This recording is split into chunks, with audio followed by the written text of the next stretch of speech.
Hello everybody. This is my second video in the English version of my direct experience of the unknown. If you haven't yet watched my first video, please do that because that will lay the foundation to understand what I'll be talking in this video as well as in future videos. Today I'll be talking about three major topics. One is the human ignorance and a coherent picture of all my experiences, and the third is the meditation technique. These are the three topics I'll be talking about in this video as well as perhaps another video which is forthcoming. First, these three lights that I talked about in my first video play an extremely important role. They call these lights in Indian tradition as jyotis. The red light, the sea of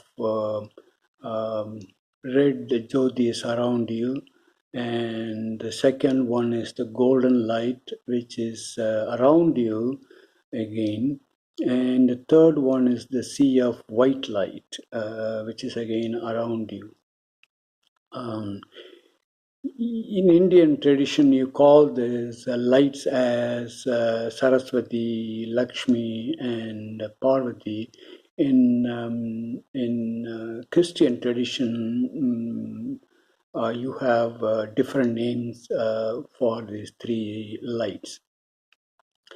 First, let me tell you the process of ascending from where you are to the eternal state. As you are right now, you are witnessing the world, people around you, plants, the planets, the sea, and all the things that you see. And you are watching this through two basic instruments, broad category of experience. One is your five senses, and the second one is your mind. In other words, you are in a state of separation between the one who is watching this, the thing that is being watched.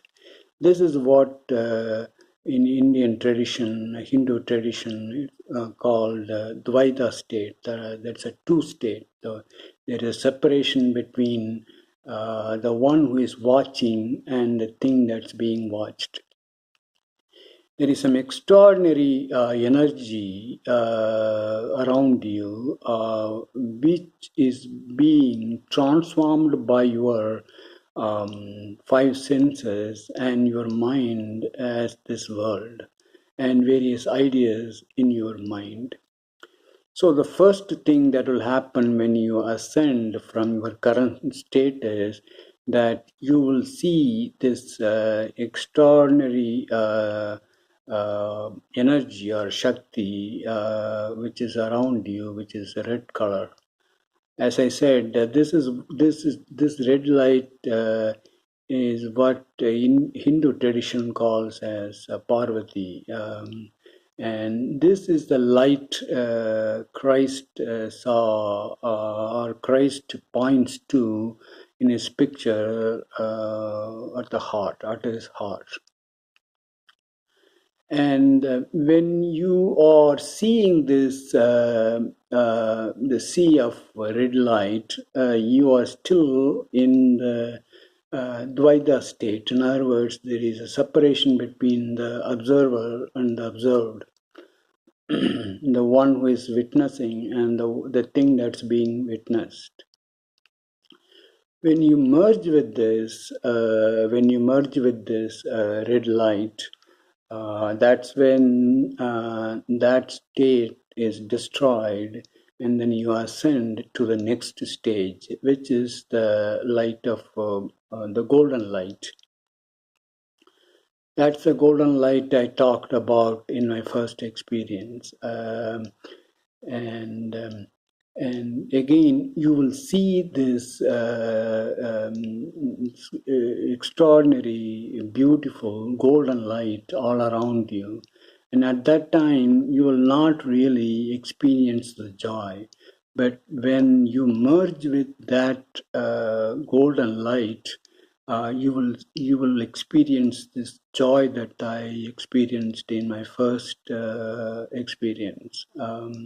If you recollect, when I saw that body of golden light, my body of golden light in front of me, that joy was not there.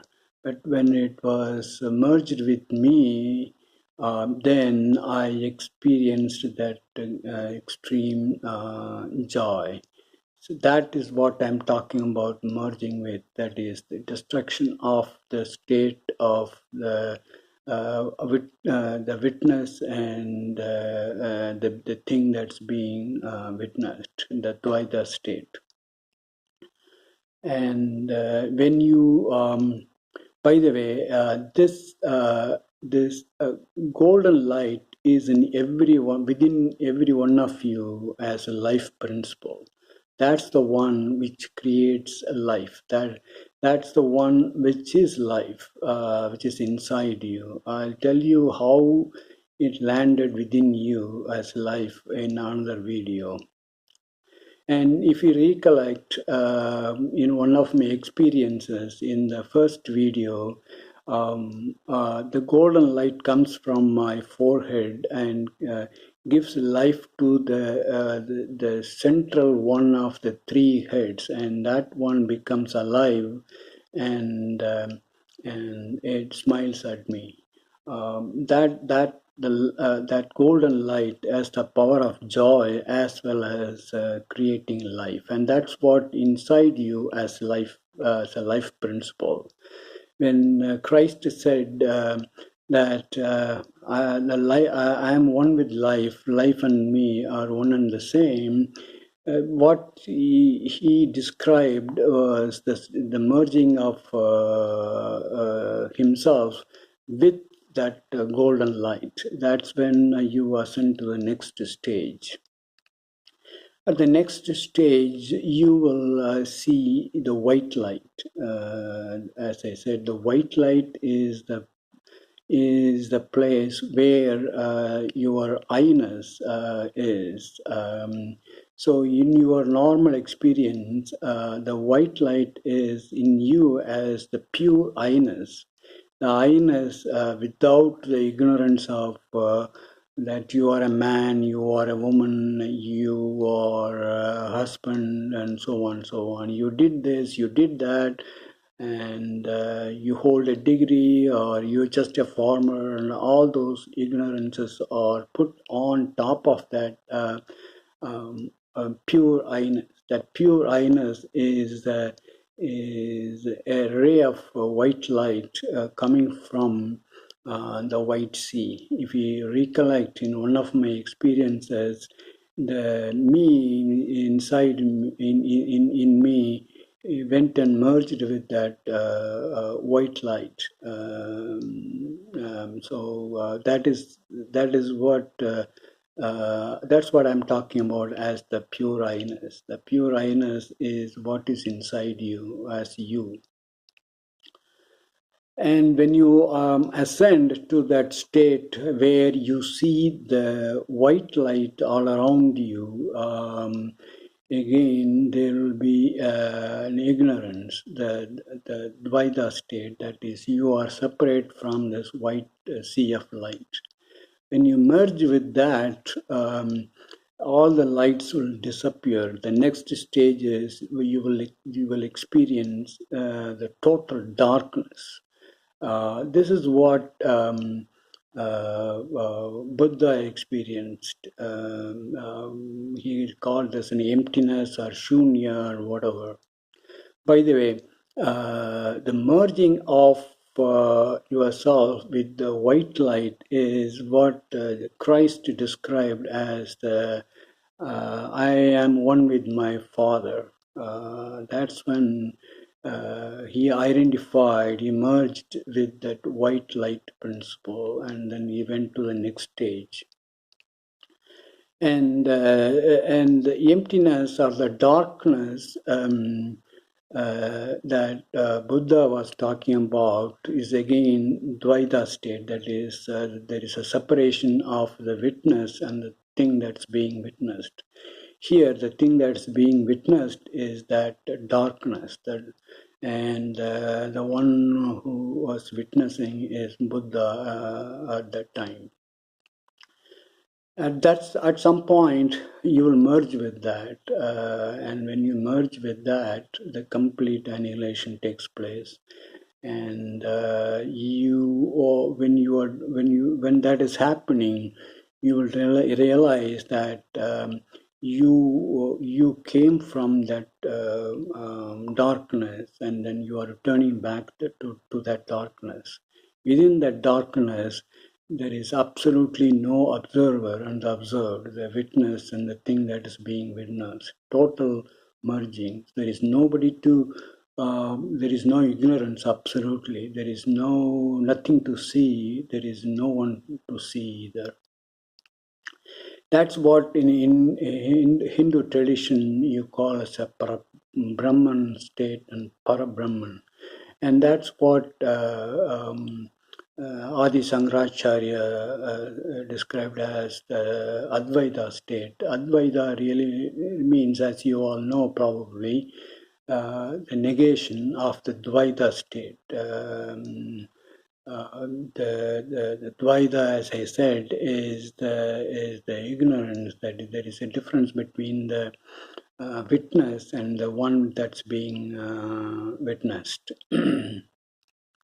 So this is how you will ascend from your current state to the state of Parabrahman or Brahman state. By the way,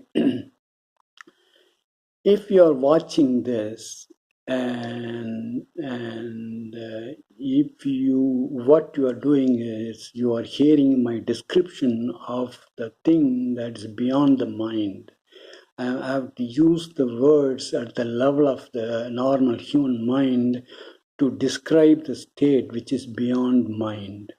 If you hear this and store this in your normal human mind, that what you are storing is not what is beyond the mind. What you are storing is your own imagination of the thing that I'm talking about. For me, the thing that I'm describing is beyond the mind and it is real. When I talk to you, by that state is in front of me.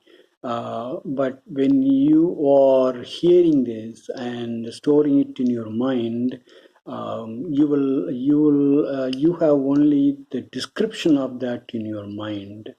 And if you go and sit in meditation, and if you try to experience that, you will not get it. What you will get is what your mind will project, whatever it has stored. If you strongly believe in that, that's what will be projected in front of you. And that is not what is beyond the human mind, the thing that I'm describing. So this is also very important for the gurus and other people who are preaching what they have in their mind. For example, there are a lot of folks who read the religious textbooks and also claim to have got the diksha or initiation from another person, and whatever that other person or guru has given you, you are communicating to the public. That is not a good thing to do, because you are really spreading the ignorance. The ignorance is that God is inside your normal mind. It's very, very important that you cannot experience the thing that is beyond the mind until and unless you are totally free of all this description, all the things that you believe. And when you reject all those things, only then you'll have the power to go beyond the mind. Also, there are a lot of techniques being taught through internet and also through videos by several gurus. I'm not saying anything bad about these gurus, but this is what is happening right now in the world. Um, they preach all the things what they experienced either by reading the book or through their own meditation, and that is not same as what is beyond the mind. Many of you are given a mantra, and you are asked to sit in a corner quietly and chant this mantra or worship a given form by your guru, and you hope that you will experience the state beyond the human mind. What you are doing is you are trying to control your mind to go beyond the mind. That will never happen. That is one of the greatest ignorance of the people who are meditating. The power to arrest your mind as to come from something beyond the human mind. That only has the power to arrest your normal mind and make you to witness what is beyond mind. However much you try, whatever techniques you try to quiet your mind, by going to Himalayas or taking sannyas or going to ashram and doing meditation, yogas, etc., will not help you to control your mind. The normal human mind does not have the power to stop the normal human mind functioning. That's where all your description or storage of the eternal, the one which is beyond human mind, resides. When a guru, even if he or she has found the the extraordinary thing which is beyond mind, when they communicate to you, you will be storing them in your mind as a description. And if you meditate on that, you will not be able to go beyond your mind and witness the one beyond the mind. I want to clearly talk about that.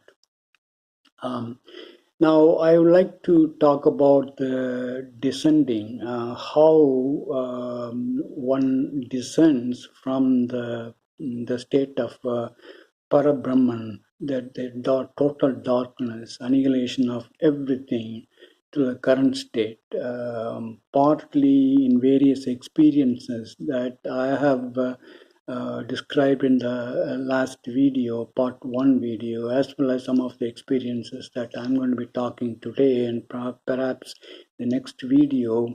There are description of this process of descending, and I would like to provide you a very comprehensive picture of the descending process as well.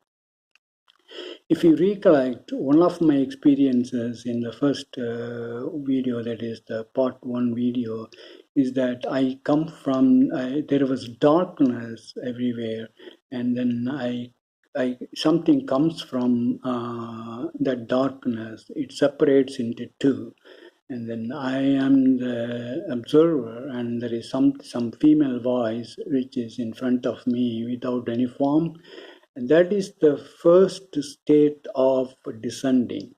That's when the one becomes two, that is the witness and the witnessed. If you notice that female voice is putting a lot of ignorance on me, that is, it is separating what is called being and non-being, and creating kind of ignorance on myself, on my the observer, and saying that that darkness will eat me, and then I will become a non-being. And at that time, I saw, I felt that fear of death. So this is how this is the beginning state of ignorance. There is a difference, first of all, between the witness and the witnessed. And whatever witness, the thing that's being witnessed, says, you take that, you meaning the one who is observing, witnessing, take that and then think that that is really true, and that is the ignorance. By the way, this state is what the Hindu tradition calls Adi Shiva and Adi Shakti, the first separation that happens, and also symbol wise, this is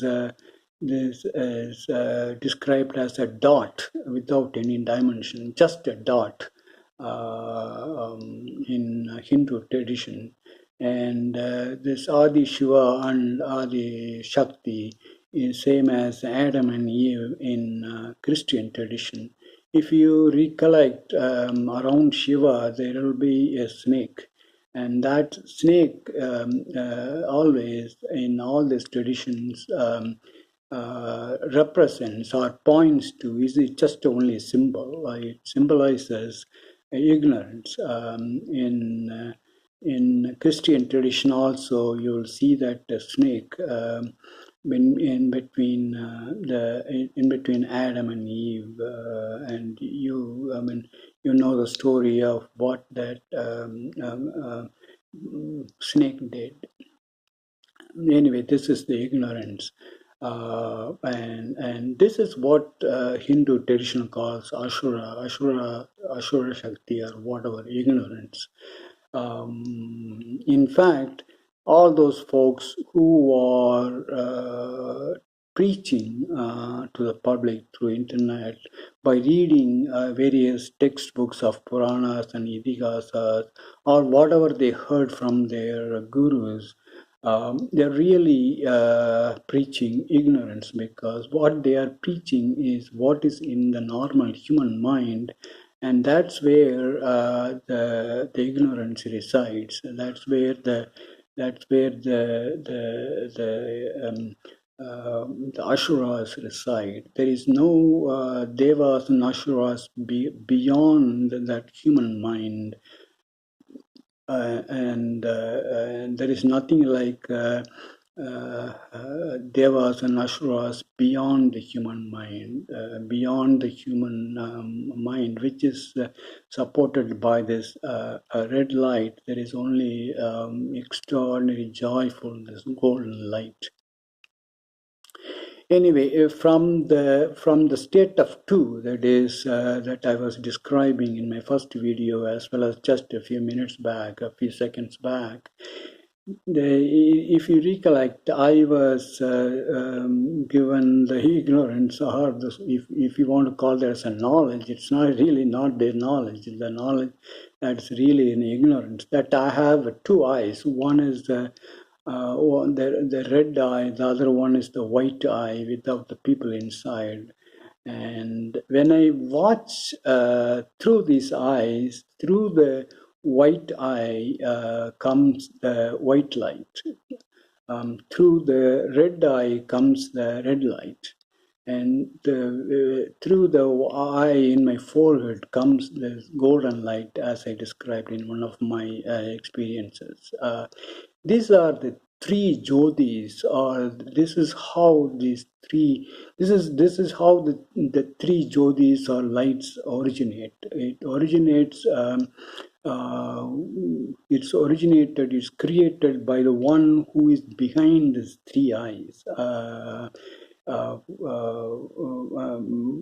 And that's really the ignorance put on the one who is creating this. The moment it creates, it forgets that it created those three jyotis and then forgets. That is the ignorance of whatever you want to call, which is beyond the three jyotis. Um, the if you recollect, I described the three heads in front of me from the darkness, and that's really the merged one, the one together with the three heads.